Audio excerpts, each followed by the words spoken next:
My name's Oliver Payne. I'm the lead artist for the Sound Mirrors project. Sound Mirrors is a tactile, immersive sound and visual installation underneath Greyfriars Tower, and so you'll be able to sort of see the sounds, you'll be able to feel the sounds and have a moment to reflect.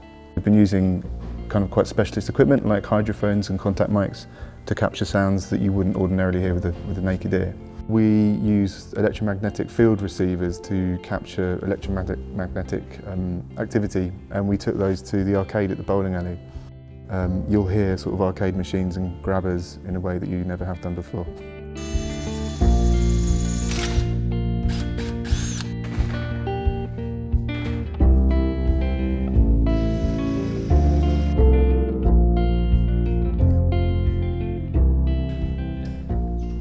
So right now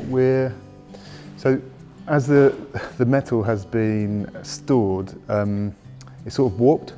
So we're fixing a brace to the back to straighten it out, and in that brace we're going to fix the surface transducers, which these ones have to be screwed into a solid surface anyway. So basically this goes into the wood goes onto the face of the steel, and then we can put sound through it.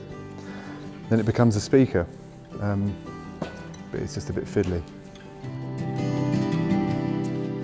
We've also got Kirsten, who's working with a different group to look at the interactivity of the sculpture. So we're working on a sort of responsive, light interactive element.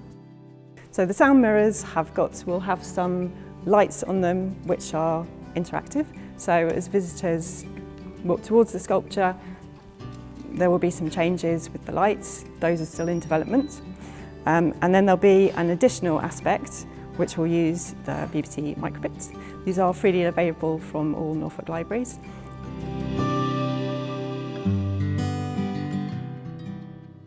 I'm Savannah. I'm one of the producers for Collusion. I have been working with young people in the various workshops that we've done with them and just general production on the project. So to create the projections for the building, I've been using After Effects and 3D model in Unity to mask the images onto the building.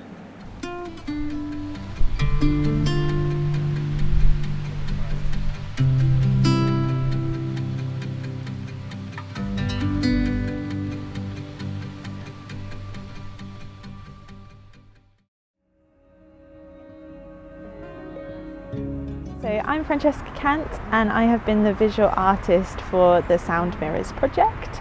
And my role has included working with young people in a series of workshops where we've gone around the town and we've looked at the architecture, and we've been looking at creating some textural rubbings and doing some quick drawings. And then we've taken those pieces and then we've come back to a workshop and done a print workshop, which is really exciting, really fast-paced, cutting out negative spaces and positive spaces. And then I took those and popped them in Photoshop and had a play around with the hues and saturations, created lots of interesting patterns. And then I've worked with the guys at Collusion to make the projection that you can hopefully see behind me at some point soon.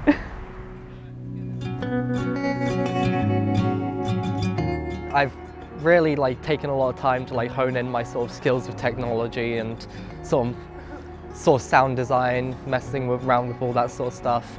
It's really cool to see it coming through.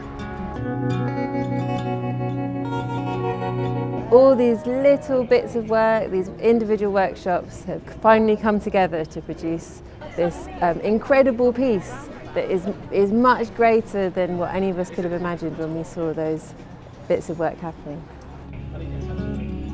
Having seen the sculpture coming together in our barn for the last few months, it's a relief and a joy to sort of see it where it was designed to be and see it looking so fantastic and sort of everything that we wanted it to be, really. We're really pleased with how everything has gone for the launch of Sound Mirrors. The work has come together really well. Oliver and Francesca and Kirsten have done a fantastic job working cohesively as a team to pull together all the different elements. It's a really good example of kind of the R&D approach that we take as Collusion, and the role the young people have played has meant that it kind of has this really solid sense of identity. You know, it really relates to what they think about their town. And we hope that comes across to everyone that comes to see it. The next part, obviously after celebrating the launch tonight with partners and collaborators and other people from around the area, is to start thinking about then now what we're going to do next year. How do we build on this? What else could we do?